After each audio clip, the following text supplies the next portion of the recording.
kapuso, Mac Enriquez nag-uulat ng magandang balita. Tama na mga balitang walang kapararakan, mga balitang walang pag-asa. Ito ang bago, Beautiful News! Saan ka pa? Mel, pasok! Tama ka dyan, friend Mac. Sa kabuuan ng mga nagaganda ng balita.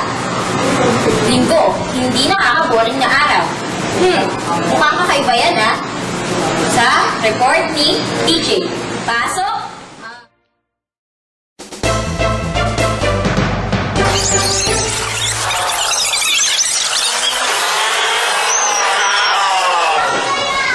Yes, Melo.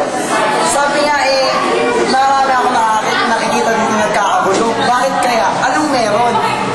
Halina tanungin natin itong mga kabataan.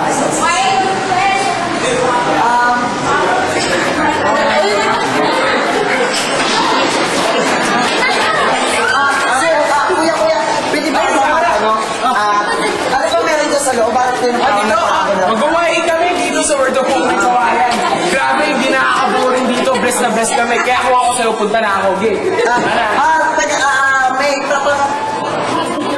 parang hindi ko naintindihan yung sinabi ng kabataan na yun Pero sige, nagkakatahan. Kuya, ano bang meron dito sa loob? At parang may nagkakagulo or ano ba yun?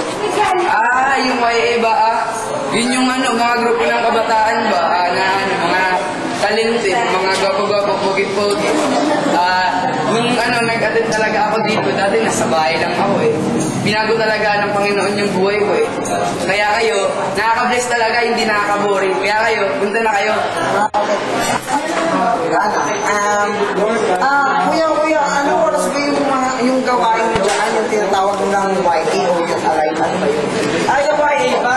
Kung saan ba yun? 1:30 sa Word of Hope Kawayan. Kaya ako sa'yo, tayo. Gagawa ko. Sige. Parang ate, saan ka ba pupunta? Dyan sa YA, dyan sa loob. Kasi dyan, grabe. Ano ba meron dyan? Meron kasi sobrang masaya dyan na yung mga tao sobrang blessed at talented. Na merong mga department na ginawa para gamitin yung time namin para kay Lord. Ikaw, kung maratanong kita, ano bang department ko or ano bang department ka nasama dyan sa atin? Sa music. Pero syempre, yung ibang department, sumali din yung iba. Yung drama, theater, production, tsaka dance. Ano sa iyo? Sige, punta na malilate na ako. Sige, bye. Yan naintindihan mo namin kung bakit nga ba hindi nakakaboling dyan sa loob. Dahil nga daw dyan sa YA na yan. Parang excited nga ako pumunta dyan Sige, ako nga pala si TJ, nagre-report. Sige, bye! Pupunta ako sa loob. Bye-bye! Salamat, reporter DJ. Talaga naman, napakaganda nga ng balitang yan. Mga kabataan at mas napapalapit sa Diyos kaysa sa mga masamang bisyo. Tama ka dyan, Melo! Kaya mula dito sa aming kinatatayuan, hanggang dyan sa inyong kinaupuan. Ito ang magandang balita.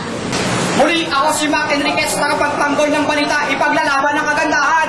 At ako naman si Melo Chanco. Maganda pa rin. Ano, ha? Maraming salamat po sa inyong pagmamasid. At sa inyong paggabay. God bless po! Mute na po! Hindi naman dyan. Kaya ako sa iyo. Kaya ako sa iyo. Pumunta tayo.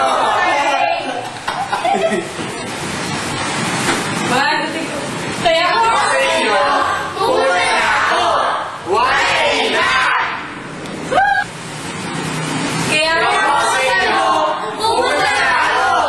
Why not? Kaya ako pumunta ako. Why not? Bless talaga kami doon. Excuse me po! Pag sila, nakakabago talaga sila ng mga buhay. Kaya ako sa inyo, punta na kayo. Dahil nasa TV, wala pang mga pagod dyan. Kuya, pwede ka bang matanong? Kasi hindi ko naintindihan ang sinabi niya ano ba yung meron sa loob? Ano ba yung ginagawa niya doon?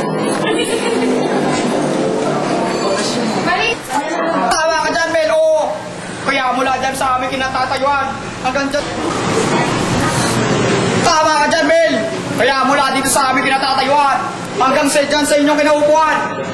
Ito, ang balita ano pa? Balitang maganda. Balita ano pa? Balitang maganda.